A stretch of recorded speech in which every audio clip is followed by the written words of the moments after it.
This right here is a barefoot shoe. It is a shoe designed to mimic what it's like to be barefoot. Obviously, we cannot be barefoot everywhere in the gym and on a daily wear basis. And so in this video, I'm gonna be talking about the 5 rules of barefoot shoes. And now to set the stage, and before I talk about these rules, I have filmed a barefoot shoe guide and how to acclimate to those shoes in transition.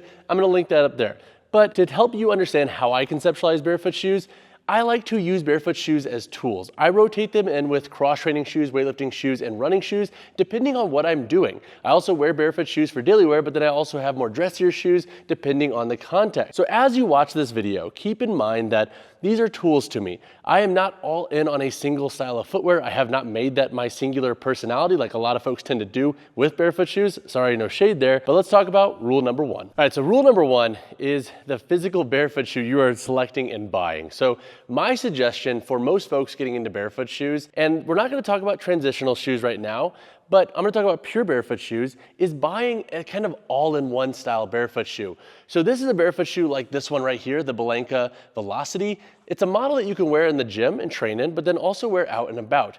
I like starting with this type of shoe for most beginners getting into barefoot shoes as rule number 1, because not everybody wants to buy 3 different pairs of barefoot shoes. Not everybody wants to spend on a ton of different shoes and whatnot. So it's a lot easier to pick one shoe that can work for a little bit of everything. So rule number 2 is understanding that when you start wearing barefoot shoes, it's going to take time to acclimate to them. This is a type of footwear that is very specific. It's going to change how you feel the ground below your feet. And if you've been wearing traditional shoes with thicker stack heights and higher drops, your mechanics are gonna change in how you're moving on both a daily wear basis and in the gym. And so I have filmed an in-depth video talking about how to transition to barefoot shoes. That's gonna be linked up there. But in the context of just breaking down this in a quick rule, there are 3 pillars that I like to think about when I'm having people acclimate to barefoot shoes or helping them do so. I often say, listen to your body. And the 3 pillars to look at and think about when you're acclimating is the intensity of the activity you're doing. This type of walking or just daily wearing barefoot shoes is a lot different than a plyometric. That stress from the plyo is gonna be a lot tougher on the tendons and muscular structure of my foot, ankle, etc. So as you ease in, think about doing more low threshold activities to start. So walking, just daily wear, maybe more static strength training. Then I want you to think about the surface that you're physically walking and training on. This turf is gonna be a little bit softer than this concrete, for example.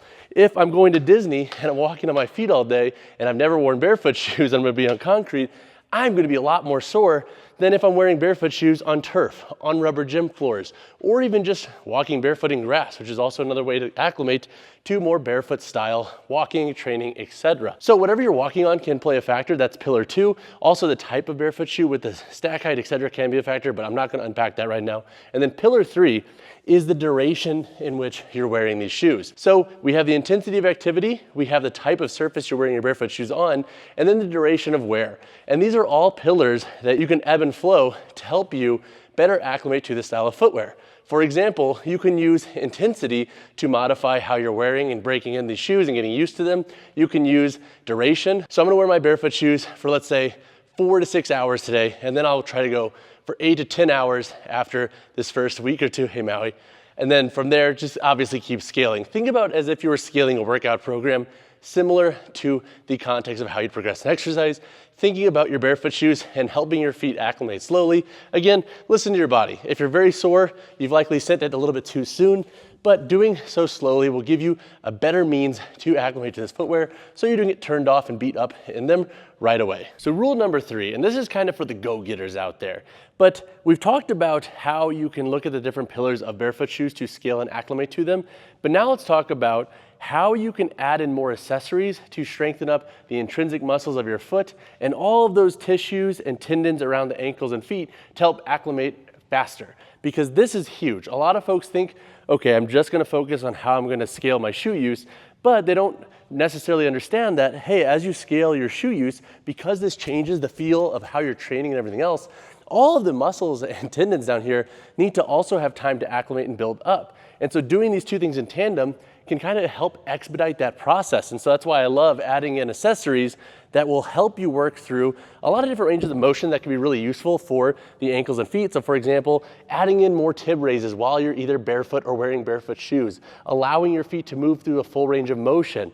You can do active foot exercises. These are not going to be super crazy when it comes to hypertrophying the quads, glutes, etc. But when it comes to focusing on the physical muscle integrity, the tendons and whatnot, and the tissues around the foot and ankle, they can be incredible. Also, even doing things like calf raises while wearing your barefoot shoes can be really useful, because if you've been wearing traditional training shoes and running shoes your whole life, this will change the range of motion you're working through. You're going to feel your arch probably a little bit differently when wearing a barefoot shoe or training barefoot when doing calf raises. So rule number 3 is basically taking everything we just learned in rule number 2 and then expediting our ability to build up the muscles and tendons and tissues of the foot and ankle to help kind of seamlessly create this nice blend of acclimation between the footwear we're changing into and also our muscles and tissues integrity and ability to withstand the different stresses that those shoes are then going to create while training and rocking them out and about. Rule number 4 is understanding how changing to a barefoot shoe, aka a zero drop shoe. Zero drop means that this shoe is going to have a 0 millimeter heel to toe drop, aka a flat foot position. The heel is sitting equal with the forefoot. That's what zero drop means. But essentially, this rule talks about how changing into a zero drop shoe will change your mechanics when lifting, and more specifically when squatting. So doing single leg work, doing bilateral squats, your mechanics will change a little bit, and your anatomy and mobility levels can play a big role in here. And I'm not going to unpack all of this in this video, but let's say that we've been wearing either weightlifting shoes or shoes with a slight elevation. I'm going to use dumbbells here. This is not how I would physically train a heel elevated position, but for the sake of the video, let's say we've been training with a drop our whole lives. Our range of motion here and what we're going to require out of our ankles, our foot, etc., it's going to be a lot different than if I was here with my zero drop shoe squatting. So as you can see, I'm a taller guy. I actually have like more of a butt wink when going into this position if I want full depth. And so that's why I also speak to using them as tools. For me to squat, for example, high bar with a back squat with barefoot shoes, it's a little bit more difficult to do because the zero drop is going to be a lot more influential on my mechanics and outputs versus that if I was using a heel elevated position or even just wearing a training shoe with a bit of a drop, because I could even get away with lower drops in training shoes when it comes to that movement. So understanding that when you slap on a barefoot shoe, it's going to change your mechanics, and understanding and expecting that can be huge, because I think a lot of folks jump right into barefoot shoes, their mechanics go all over the place and they're like, what's happening? This shoe stinks, or my form stinks. Your form doesn't stink. Your body is just moving through a different range of motion. The range of motion needed now for me to squat to depth with the zero drop construction versus with this heel elevated position is different. Generally speaking, when you're training with a zero drop shoe, you will need a little bit more range of motion from the ankle and hips to get the same levels of range of motion and depth with your squat mechanics. And similarly, if we're talking about, let's say, a lunge here, knee tracking to this point, if I'm going with a barefoot shoe, it'll just change slightly. And that's if I'm trying to keep the same mechanics with my hips and torso, etc. So again, rule number 4, without overcomplicating it, is basically just being cognizant and conscious of knowing that if you put a zero drop shoe on your foot and you've trained with a drop before or for most of your life, your mechanics will change. Don't freak out. If anything, scale back your intensity, implement some tempos, and really start to ingrain what the mechanics are going to look like with the zero drop or barefoot shoe on your feet. All right, so rule number 5, and this is a little bit of a tongue in cheek here, so if this offends you, I'm sorry, but I think a lot of folks who get into barefoot shoes and the barefoot style of training, they tend to make it their personality. They go full hardo, so I think they forget that, hey, I can use a barefoot shoe as a tool to accelerate my performance, to excel in certain types of training, but I could also use other types of shoes. And you're not in the wrong for doing so. You're not in the wrong for rotating shoes. Everybody has their own approach. Now, if you want to go full hardo, I always say never go full hardo. You totally can. But at the end of the day, if you want to start wearing barefoot shoes, it's okay to sometimes put on a shoe that has a narrower toe box. If you're still wearing barefoot shoes predominantly throughout your days, training, etc., or just trying to be barefoot more, you'll still get the benefit, and you don't have to go all in on the style of footwear. So I think as we see social media continue to evolve and barefoot shoes get more popular, we have to make sure, in my opinion, that we're keeping an arm's length distance from this style of footwear and why we're actually wearing them. We want to wear them for performance benefit. We want to wear them for health benefit, but we don't have to wear them and make them our whole personality. We don't have to just silo ourselves into one style of footwear. So maybe this rule 5 is a little bit soapboxy, but that's just how I approach this footwear. I approach it from my personal training, science, and coaching background. I think it's beneficial to rotate and get the best of all worlds. But all that said, those are my 5 barefoot shoe rules.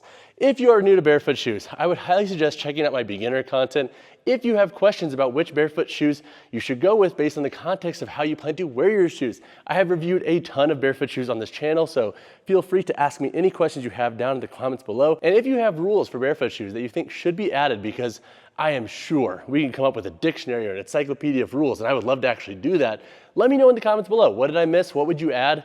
Etc. But all that said, y'all, drop a like on the video, subscribe to the channel. I will see you guys in the next one.